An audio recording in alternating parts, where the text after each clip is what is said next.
बच्चों, आज हम हिंदी में एक नया पाठ आरंभ करते हैं। पाठ का शीर्षक है चिड़िया की बच्ची। इस पाठ को जैनेन्द्र कुमार ने लिखा है।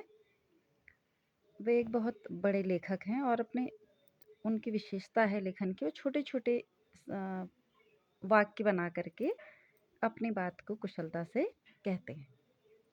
इस पाठ को जब हमने पढ़ा तो हमने देखा कि इसमें छोटे छोटे वाक्य आए हैं, तो यही लेखक की विशेषता है। तो अब हम जानते हैं कि पाठ में क्या क्या हुआ था। तो इस पाठ में सेठ माधवदास की बात की गई है, जिनकी एक संगमरमर की नई कोठी बनी हुई है और उस कोठी में एक अच्छा सा बगीचा है। तो बहुत सुंदर सा बगीचा उन्होंने बना रखा है और उस बगीचे में फव्वारे लगे हैं, फूल लगे हैं, कई तरह के पेड़ पौधे लगे हुए हैं। और उस शाम के वक्त वो उस अपने कोठी के बाहर उस बगीचे में बैठ करके मौसम का आनंद उठाते हैं।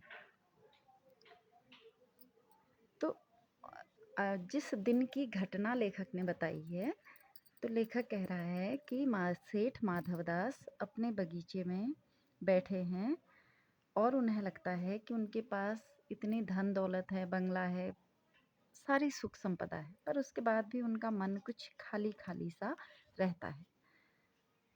लेकिन उस दिन क्या हुआ, शाम को उनके बगीचे में एक चिड़िया जो बहुत सुंदर दिख रही थी, वो आकर के बैठ गई।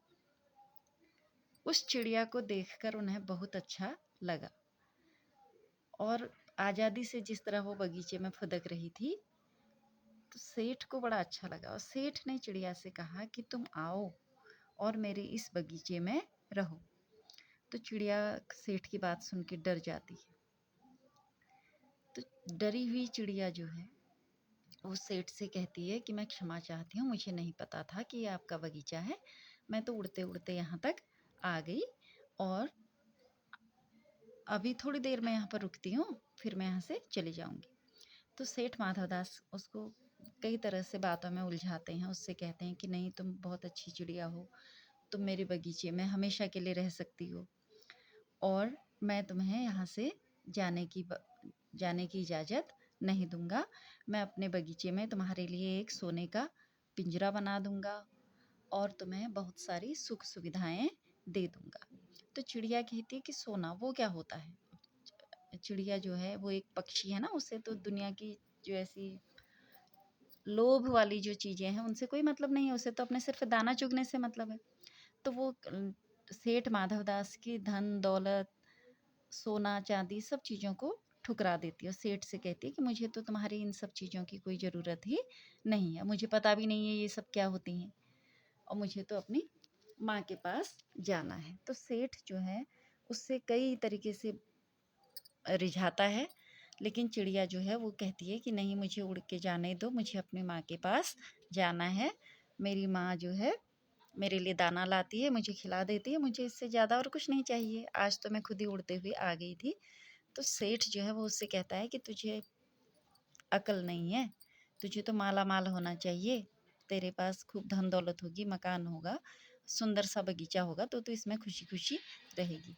और सेठ इसी बीच अपने नौकर के द्वारा उस चिड़िया को पकड़ने की कोशिश करता है, लेकिन चिड़िया जो है वो बड़ी सावधानी से बच करके चली जाती है और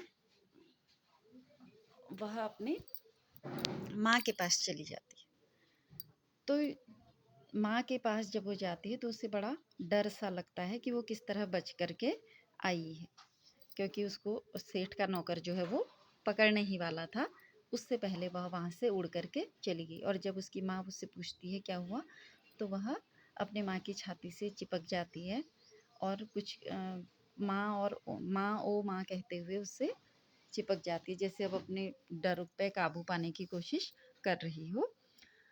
तो इस पाठ में हमें बताया है कि मनुष्य जो है वह बहुत सारी चीज़ों को जमा करने में और तरह तरह के लालचों से घिरा हुआ है, जबकि चिड़िया जो है वह सिर्फ़ अपने खाने तक का ही सोचती है, उससे ज़्यादा चीज़ों को जमा करने में उनका यकीन नहीं रहता है। और जब व्यक्ति के पास ये आदत हो जाती है कि वो ज़रूरत से ज़्यादा चीज़ों को जमा करने लग जाता है, तो वह लालची हो जाता है। यहाँ पर सेठ माधव दास जो है वो एक लालची व्यक्ति के रूप में हमारे सामने आते हैं।